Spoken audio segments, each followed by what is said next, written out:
آج کے جمعۃ المبارک کی گفتگو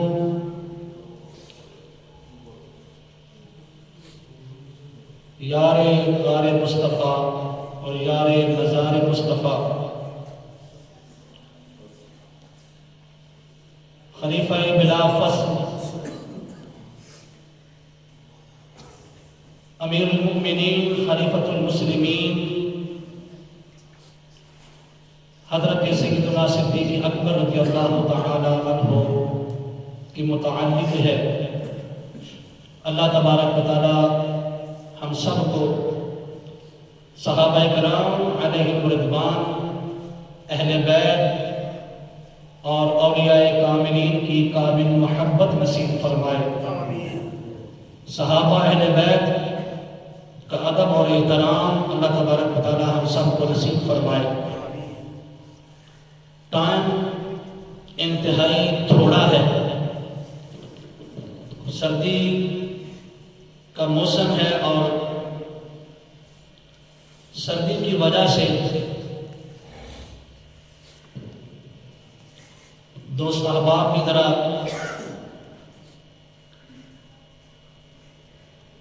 ٹھنڈے ہو چکے ہیں، جس کی وجہ سے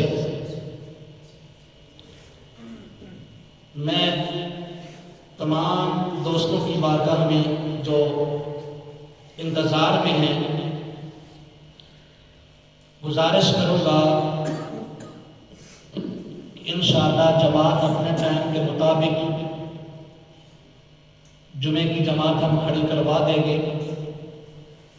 مختصر سے وقت کے اندر شان صدیق اکبر رضی اللہ تعالی عنہ قرآن اور آقا صلی اللہ علیہ وآلہ وسلم کے فرامین کی روشنی میں سماعت فرمائیں۔ دوست احباب انتظار میں ہیں، وہ جلد از جلد پہنچ جائیں، ٹائم بالکل تھوڑا ہے اور اپنے وقت کے مطابق انشاءاللہ جماعت کھڑی کی جائے گی۔ تو سب سے پہلے آپ کی بارگاہ میں ایک صحابی رسول کا فرمان آپ کے سامنے پیش کرنے لگا ہوں۔ عن شقیق بن عبداللہ، حضرت شقیق بن عبداللہ فرماتے ہیں کہ حب ابی بکر و عمر و معرفت فضلہما من السنہ، اہل سنت کی نشانی یہ ہے کہ وہ ابو بکر اور عمر سے پیار کرتے ہیں۔ اہل سنت کی نشانی یہ ہے کہ وہ ابو بکر اور عمر سے پیار کرتے ہیں اور ان کے فضائل اور ان کی فضیلت کو جانتے ہیں، یعنی ابو بکر اور عمر کی فضیلت کو جاننا اور ان سے پیار کرنا یہ اہل سنت کی نشانی ہے، یہ اہل سنت کی نشانی ہے۔ تو پیارے آقا صلی اللہ علیہ وآلہ وسلم کے پیارے غلاموں، قرآن مجید فرقان حمید سے بندہ نچیز نے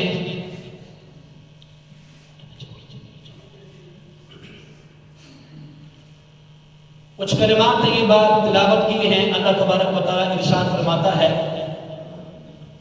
والذی جاء بالصدق وصدق به اولئک هم المتقون، وہ ذات جو سچ لے کر آئی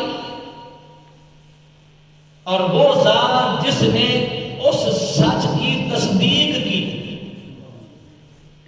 والذی جاء بالصدق، وہ جو آئے سچ لے کر، صدق کے ساتھ، سچائی کے ساتھ آئے۔ وصدق به، اور وہ ذات جس نے اس سچ کو سچ کا، اس سچ کو یعنی اس کی تصدیق کی، تو اللہ تبارک و تعالیٰ فرماتا ہے اولئک هم المتقون، یہی متقی اور پرہیزگار ہیں۔ اور مفسرین کلام کا اس بات پر اتفاق ہے کہ جو ذات سچ لے کر آئی وہ مصطفیٰ ہے اور جس نے اس سچ کی تصدیق کی وہ یار مصطفیٰ ہے، وہ یار مصطفیٰ ہے۔ تو پیارے آقا صلی اللہ علیہ وآلہ وسلم کے پیارے غلاموں، سچ لے کے آنے والے نبی کریم صلی اللہ علیہ وآلہ وسلم ہیں، اور اس سچ کی تصدیق کرنے والے حضرت ابو بکر صدیق رضی اللہ تعالیٰ عنہ ہیں۔ تو قرآن پاک نے دونوں کی شان بیان کرنے کے بعد، یعنی آقا علیہ السلام کی شان بیان کرنے کے بعد اور ابو بکر صدیق رضی اللہ تعالیٰ عنہ کی شان بیان کرنے کے بعد، قرآن پاک نے کیا فرمایا؟ اولئک ھم المتقون، یہی متقی پرہیزگار ہیں۔ تقوی اور طہارت کا سرٹیفکیٹ ابو بکر صدیق رضی اللہ تعالیٰ عنہ کو کس نے عطا فرمایا؟ اللہ نے۔ کس نے عطا فرمایا؟ اللہ نے عطا فرمایا۔ اللہ تبارک و تعالیٰ اپنے محبوب کو بھی سچا کہہ رہا ہے، جو اپنے محبوب کو دے کے بھیجا، یعنی قرآن پاک اور دین اسلام، اس کو بھی سچا کہہ رہا ہے۔ اور جس نے آقا علیہ السلام کی تصدیق کی اور اس دین کی تصدیق کی، اللہ تبارک و تعالیٰ اس کو بھی سچا کہہ رہا ہے۔ اس لیے آقا علیہ السلام نے بھی ابو بکر کو صدیق کہا ہے۔ ٹائم تھوڑا ہے، اس لیے قرآن پاک کے بعد آگے احادیث مبارکہ کی طرف توجہ کرتے ہیں۔ تو سب سے پہلے بخاری شریف کی حدیث مبارکہ میں آپ کے سامنے پیش کرنے لگا ہوں۔ حضرت عبداللہ بن عباس رضی اللہ تعالیٰ عنہ فرماتے ہیں کہ قال خرج رسول اللہ صلی اللہ علیہ وسلم فی مارضہ الذی مات فیہ، کہ نبی کریم علیہ السلام اپنے کاشانہ اقدس سے، اپنے گھر سے باہر آئے۔ کب باہر آئے؟ اس بیماری کی حالت میں جس بیماری کے اندر آپ اللہ تبارک و تعالیٰ کو پیارے ہو گئے۔ جب آقا علیہ السلام بستر علالت پر تشریف فرما تھے، یعنی بیمار تھے، اور اسی بیماری میں آپ اللہ تبارک و تعالیٰ کی بارگاہ میں حاضر ہو گئے، آپ کا وصال ہو گیا، آپ کا انتقال ہو گیا۔ اسی بیماری کی حالت کے اندر آقا صلی اللہ علیہ وآلہ وسلم مسجد کے اندر تشریف لے کے آتے ہیں، اور آقا علیہ السلام نے غاسل رأسہ، آپ نے اپنے سر پر ایک کپڑا باندھا ہوا تھا۔ کیا باندھا ہوا تھا؟ ایک بخرقۃ، ایک کپڑا باندھا ہوا تھا۔ نبی کریم علیہ السلام نے مطلب جس طرح ایک پٹی نہیں باندھ لیتے، سر میں درد ہوتی ہے، تکلیف ہوتی ہے، بندہ بیمار ہوتا ہے، تو سر کو کپڑے کے ساتھ اچھے طریقے سے باندھ لیتا ہے۔ یہ آقا علیہ السلام نے اپنے سر پہ پٹی باندھی ہوئی تھی، تو آپ مسجد میں تشریف لے کے آئے۔ فقعد علی المنبر، آقا علیہ السلام منبر پر تشریف فرما ہو گئے۔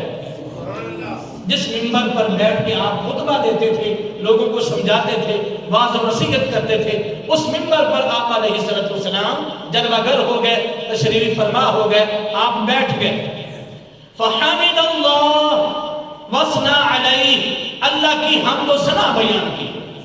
آپ علیہ السلام نے اللہ کی تعریف کی، اللہ کی حمد بیان کی، اور اللہ تبارک و تعالیٰ کی ثنا بیان کی۔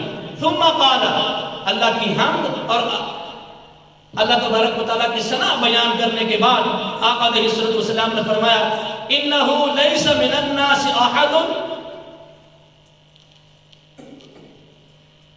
کوئی بھی تم میں سے ایسا شخص نہیں ہے کہ آمنا علی فی نفسہ و مالہ من ابی بکر، کہ ابو بکر سے بڑھ کر تم میں سے کوئی بھی ایسا نہیں ہے جس نے اپنے مال کے ذریعے یا اپنی جان کے ذریعے مجھ پر احسان کیا ہو۔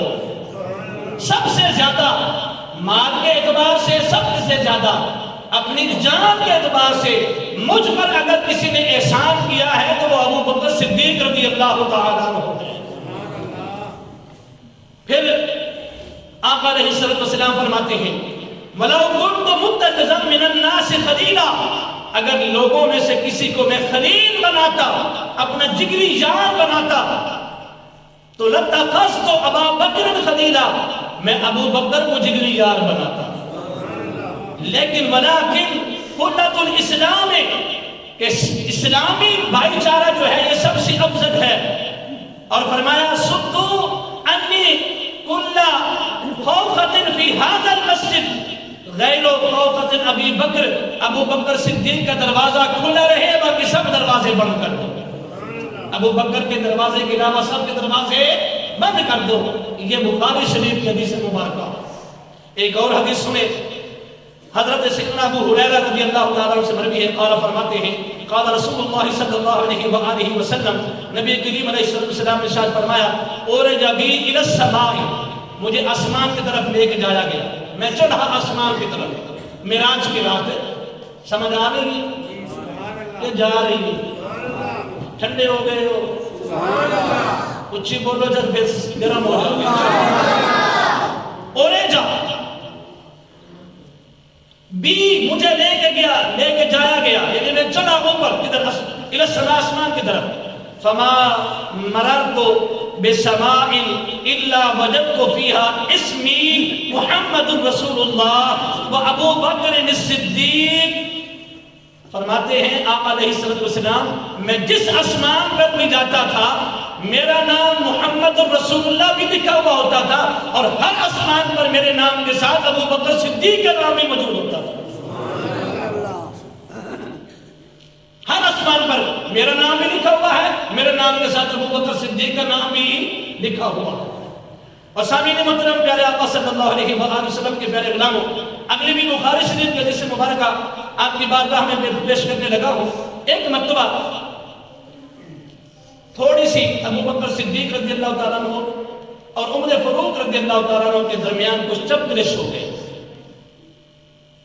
جس میں حضرت ابو بکر صدیق رضی اللہ تعالیٰ عنہ نے ایک لفظ ایسا بول دیا جس کی وجہ سے آپ کو ندامت ہوئی، اور اسی وقت آپ نے حضرت ابو بکر صدیق نے عمر فاروق سے معذرت کی، معافی مانگی کہ مجھے معاف کر دو. لیکن آپ نے معاف نہ کیا تو آپ اسی وقت حضور علیہ السلام کی بارگاہ میں حاضر ہو گئی. نبی کریم علیہ السلام اپنے صحابہ کے مجمع میں تشریف فرما، سامنے سے ابو بکر صدیق تشریف حاضر خدمت ہو رہے. تو نبی کریم علیہ السلام نے دیکھتے ہی فرمایا یہ جو تمہارا ساتھی آ رہا ہے نا یہ کسی کے ساتھ جھگڑا کر کے آ رہا، پہلے ہی بتا دیا. آتے ہی آپ صلی اللہ علیہ وسلم کی بارگاہ میں، نبی کریم علیہ السلام کی بارگاہ میں ابو بکر صدیق نے عرض کیا یا رسول اللہ صلی اللہ علیہ وسلم، آج مجھ سے کچھ ایسے الفاظ عمر فاروق رضی اللہ تعالیٰ عنہ کے بارے میں نکل گئے ہیں، میں نے معافی مانگی، انہوں نے معاف نہیں کیا. ادھر سے حضرت عمر رضی اللہ تعالیٰ عنہ کو بھی خیال آیا کہ میں نے یہ کیا کیا، اتنی بڑی بات بھی کوئی نہیں تھی، انہوں نے معافی مانگی، میں نے معافی نہیں دی. تو انہوں نے اپنے دل کے اندر اس کو یعنی ندامت ان کو ہونے لگی، وہ بھی پریشان ہو گئے. اسے پریشانی کے اندر ابو بکر صدیق کے گھر حاضر ہوتے ہیں. پوچھا کہاں ہے ابو بکر صدیق؟ میں کہا گھر میں نہیں ہے. میں کہا گھر میں نہیں ہے تو پھر حضور کی بارگاہ میں ہوں گے. وہاں گئے تو نبی کریم علیہ السلام نے 3 مرتبہ فرمایا اے ابو بکر اللہ تجھے معاف فرمائے، اے ابو بکر اللہ تجھے معاف فرمائے، اے ابو بکر اللہ تجھے معاف فرمائے. 3 مرتبہ پہلے ارشاد فرما چکے تھے.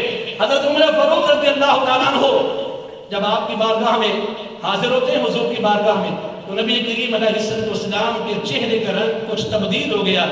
ابو بکر صدیق رضی اللہ تعالیٰ عنہ عرض کرنے لگے یا رسول اللہ غلطی میری ہے، غلطی میری ہے یا رسول اللہ، عمر کی غلطی نہیں ہے.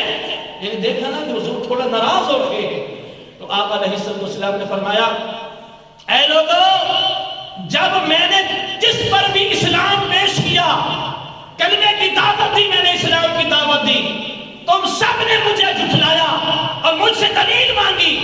تم سب کہتے تھے نہیں یہ ایک ابو بکر تھا جس نے مجھے کہا تو سچا ہے. تم جھٹلاتے رہے، ابو بکر صدیق مجھے تصدیق کرتا رہا اور مجھ پر اسلام لے کے آیا. تم سب نے میرا انکار کیا لیکن ابو بکر صدیق نے انکار نہیں کیا. تم سب نے سوچا، ابو بکر بغیر سوچے ایمان لے کے آیا. تو پھر آپ